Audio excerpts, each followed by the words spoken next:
کندھا دکھنے لگا ہے, سینے میں درد رہنے لگا ہے, تمہارے ابا سب کو بانٹ رہے ہیں, آخر ہمارے لیے بھی کچھ ہے کہ نہیں ہے, لے جاؤ تمہیں بھی کچھ مل جائے گا. میں کچھ باتیں سوچنے کی ہوتی ہیں نا, یعنی سوچئے تاکہ آپ اس کی اہمیت کا اندازہ کر سکیں. اس صورت حال سے اب وہ بیٹی آتی ہے اور آ کے بعد دربار میں حضور میں بیٹھ جاتی. پوچھا بیٹی کیسے آئی؟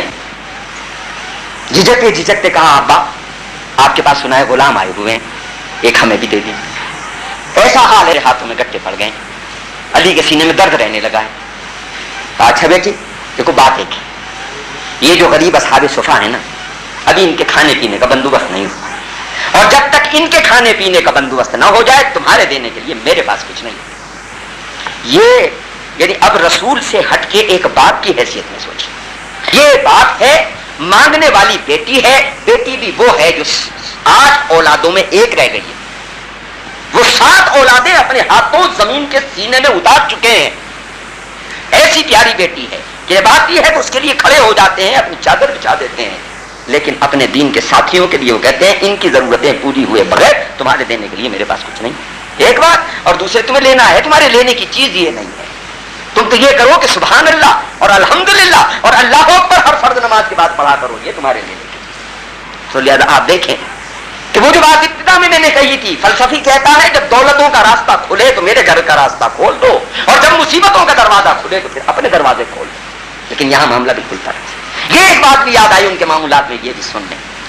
عام طور سے ہمارے شاعروں نے ایک بات کو بہت اچھالا ہے نعت کے حوالے سے, اور وہ یہ اچھالا ہے کہ رسول اللہ صلی اللہ علیہ وسلم کی اس اختیاری غربت کا بڑا چرچا کیا. کہا کہ ان کے گھر میں کچھ نہیں تھا, سلام اس پر کہ جس کے گھر میں چاندی تھی نہ سونا تھا, سلام اس پر کہ ٹوٹا بوریا جس کا بچھونا تھا. یعنی یہ حضور کی سیرت کا ایک پہلو ہے, اس کو کوئی شک نہیں ہے, لیکن یہ حضور کی غربت اختیاری ہے, حادثاتی نہیں. آپ کو یاد دلاؤں, قبل از نبوت نبی صلی اللہ علیہ وسلم بہت دولت مند آدمی ہیں, اتنے دولت مند ہیں کہ مکے کی سب سے رئیس خاتون ان کی بیوی ہے, جس کے سرمایہ کا حال یہ ہے کہ سارے لوگوں کے سرمایہ سے زائد اس کا سرمایہ. لیکن نبوت کے وہ 10 سال جو مکے میں گزرے ہیں اس میں وہ سارا سرمایہ ان کا اپنا کمایا ہوا بھی, بیوی کا بھی سارا کچھ ہو گیا ہے. اس حالت کو پہنچ گئے ہیں کہ جب دعوت دین کے لیے طائف جاتے ہیں تو سواری موجود نہیں ہے. طائف کا سفر تبلیغ سرکار دو عالم صلی اللہ علیہ وسلم نے پیدل فرمایا ہے, یہ سارا خرچ.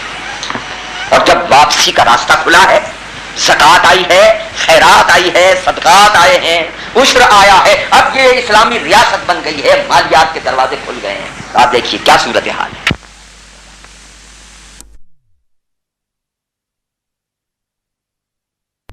مٹی ڈھو رہے ہیں, اب ایسا مرحلہ بھی آتا ہے مزدوری کا کہ سارے مزدور ہار گئے, سب تھک گئے ہیں, اب کسی کی بس کا نہیں رہا ہے کہ ایک چٹان ایسی آ گئی لیکن وہ ٹوٹ نہیں گئی. تو سرکار کو بلایا, جناب یہ آ گئی, اس کا کیا؟ کہا خدا مجھے پہلی ضرب لگائی ہے اور چوتھائی توڑ دی, دوسری ضرب لگائی ہے باقی چوتھائی بھی توڑ دی, اور 4 ضربوں میں پوری چٹان جو ہے وہ توڑ دی گئی ہے. پتا لگا کہ وہ تو ہر معاملے میں نمونہ بن کے آئے ہیں. مسجد تعمیر ہو رہی ہے تو جہاں سب اینٹیں ڈھو رہے ہیں, گارا ڈھو رہے ہیں, وہاں پیغمبر نہیں ہوتا. ایک صحابی آتے ہیں, کہتے ہیں یہ مجھے دے دیجئے, کہا آپ اور لے لیجئے. ان کے معاملات میں یہ صورتحال بھی, ان کے معاملات میں پھر یہ صورتحال بھی ہے. تجارتی معاملات میں دیکھیں تو ان کے تجارتی گواہی دیتے ہیں, ہم نے ایسا تاجر نہیں دیکھا, ایسا وعدے کا پابند نہیں دیکھا.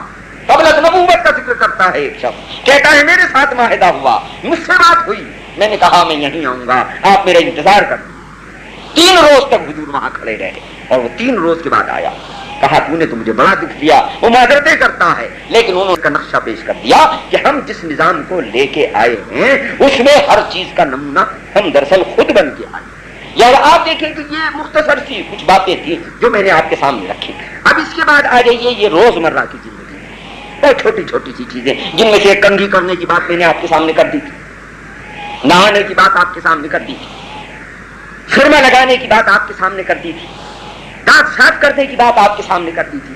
یہ سارے کام انہوں نے ہمیں اس انداز سے سکھائے کہ آپ کو ان میں ایک سلیقہ نظر آئے گا. مثلا آپ ناخن کاٹتے ہیں, جیسے مرضی کاٹتی کہ بھائی اچھی اگامی ناخن کاٹ, لیکن آپ جب یہ دیکھیں کہ حضور کے ہاں ناخن کیسے کٹے تو آپ کو پتہ لگے گا کہ اس میں ایک سلیقہ ہے، اور وہ سلیقہ یہ ہے کہ ان کا کاٹنا شروع بھی دائیں سے ہو اور اختتام کو بھی دائیں پر پہنچے۔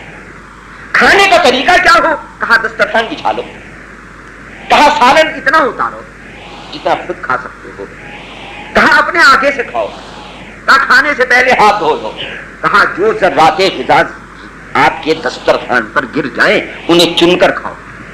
بہت چھوٹی چھوٹی سی باتیں ہیں نا، معمولات، یہ صرف ہدایات نہیں ہے بلکہ معمولات ہیں آپ کے۔ آپ میں سے جو لوگ معاشیات اور اقتصادیات کا مضمون پڑھتے ہیں، میں ان سے ایک بات پوچھتا ہوں، ان ساری ہدایات کو آپ اپنے ان فارمولوں کے تحت ذرا دیکھیں جو سائنس اور میڈیکل کے طالب علم ہیں، وہ ذرا اپنے معاملات کے مطابق دیکھیں۔ انہوں نے کہا کھانے سے پہلے ہاتھ دھو لو، وہ ہمیشہ کھانے سے پہلے ہاتھ دھو لو، کہا ان ہاتھوں کو پوچھنا نہیں۔ انہوں نے اس وقت کہا جب دنیا جراثیم کی تھیوری کا نام نہیں جانتی تھی، جب یونانیوں کا بہت سے بہت مبلغ علم 150 جڑی بوٹیوں پر مشتمل تھا، جب اخلاق سے آگے کی بات کوئی نہیں جانتا تھا، ارسطو کی منطق کے اوپر وہ سارا محل کھڑا تھا، دراصل جس کی بنیاد ہی زمین پر نہیں ہے۔ آج آپ کہتے ہیں صاحب یہ تو جراثیم ہے، یہ تو فضا میں منتشر ہیں، یہ تو اڑ رہے ہیں۔ انہوں نے کہا ہاتھ دھو لو، انہیں پوچھو نہیں، کیونکہ اگر کھانے سے پہلے انہیں پوچھ لیا تو دھونے کا مفہوم ختم ہو جائے گا، اور جب کھانا کھا چکو تو اب انہیں دھو اور اب انہیں پوچھ لو۔ جب کھانا اتارو تو اتنا ہی اتارو جتنا کھاؤ تاکہ ضائع نہ ہو، اپنے آگے سے کھاؤ تاکہ اگر کوئی بہت نفیس الطبع آدمی تمہارے کھانے میں شریک ہے تو کہیں تمہارے اندازے خوراک سے اسے گھن نہ آ جائے، اپنے آگے سے کھاؤ۔ انگلیاں سالن میں پوری نہ ڈبو، نبی صلی اللہ علیہ وسلم کی انگلیاں کبھی سالن میں پوری نہیں ڈوبیں۔ آپ تو اس طرح لقمہ بناتے تھے کہ بس یہ سیدھے تو ڈوب سکتے ہیں، یہ ساری انگلیاں نہیں ڈوب سکتی، کہ جیسے جاہلوں کی طرح بیٹھ کے کھاتے ہیں تو پھر ایسے سے مسل کے کھاتے ہیں اور پھر ایسے چاٹ لیتے ہیں۔ یہ بیش، یعنی آپ ایک بات جان لیجیے، جس چیز میں آپ کو عدم حسن نظر آئے انکار کر دیجئے کہ یہ بات نہیں ہو سکتی، پیغمبر کا طریقہ حسن ہے، یہ اس کی خاصیت۔ پھر آپ دیکھیں انہوں نے کہا کہ ریزے چن کے کھاؤ، آپ نے غور کیا کری کیا ہے بھی چھوٹے موٹا ذرا سا ٹکڑا گر گیا چلو پھینک دیں، ہم تو پوری پتیلی پھینک دیتے ہیں۔ اور اگر دعوتوں میں جاتے ہیں تو ہم نے وہ ایک بفے ڈنر اور بفے لنچ کا طریقہ اختیار کیا ہے، وہ بیچاروں نے جنہوں نے ایجاد کیا تھا انہوں نے تو ضرورت کے تحت ایجاد کیا تھا، اس قوم کی گردن پہ وہ فیشن کے طور پر آ کے قائم ہو گیا، اسے اس کے سلیقے کا تو پتہ نہیں۔ کھانا لینے جائیں گے اس کھانے کی قاب کے سامنے کھڑے ہو جائیں گے، دوسرے کو نہیں آنے دیں گے، مرغا سارا ڈال لیں گے چاہے کھایا نہ جائے، پھینک دیں گے، دوسرے کو کھانے نہیں دیں گے۔ یہ عدم سلیقے کی بات اس قوم میں پیدا ہو رہی ہے جس کا پیغمبر کہہ رہا ہے ایک ایک ریزہ جو گرا ہے اسے چن کے کھاؤ۔ ذرا غور تو کرو، اگر ایک آدمی دسترخوان پر غذا کے 5 ریزے گرتے ہیں تو یہ 13.5 کروڑ مسلمانوں کی قوم جو یہاں پاکستان میں بستی ہے، اس کے دسترخوان پر کتنے ریزے گریں گے؟ ان کو اگر آپ وزن کریں گے تو ٹنوں میں بنے گے۔ جو قوم اقتصادی منصوبہ بند نہیں ہے وہ غربت سے نکل نہیں سکتی، کیونکہ میرا پیغمبر یہ کہہ گیا ہے کہ من اقتصد ما حال من اقتصد، جس نے منصوبی کی، جس نے اقتصاد سے کام لیا وہ مفلس نہیں ہو سکتا۔ مفلسی کے لیے ضروری ہے کہ فضول خرچی سے بچا جائے، اور یہ ایک ذرے کی فضول خرچی بھی جو پیغمبر برداشت نہ کرتا ہو، اس کی قوم کی فضول خرچی کا حال یہ ہو کہ وہ ظالم دولت کو اور کھانے پینے کی اشیاء کو اس طرح اڑاتے۔ تو حضرات آپ نے دیکھا کہ انہوں نے کھانے پینے کے سلسلے میں یہ ہدایات ہمیں دی کہ یہ چھوٹی سی چھوٹی باتیں جو ہیں یہ ساری ان کی سیرت میں جواہرات کی طرح چمک رہی ہیں، ستاروں کی طرح تابع ہیں۔ تو اگرچہ نہ میں اس موضوع پر بولنے آیا تھا نہ یہ میرا موضوع تھا، یہ بھائی نے ایک سوال کیا اور میں نے سوچا کہ حضور اکرم صلی اللہ علیہ وسلم کی سیرت طیبہ سے کچھ گوشے آپ کے سامنے رکھ دوں، شاید کہ اتر جائے تیرے دل میں میری بات۔ واخر دعوانا ان الحمدللہ رب العالمین۔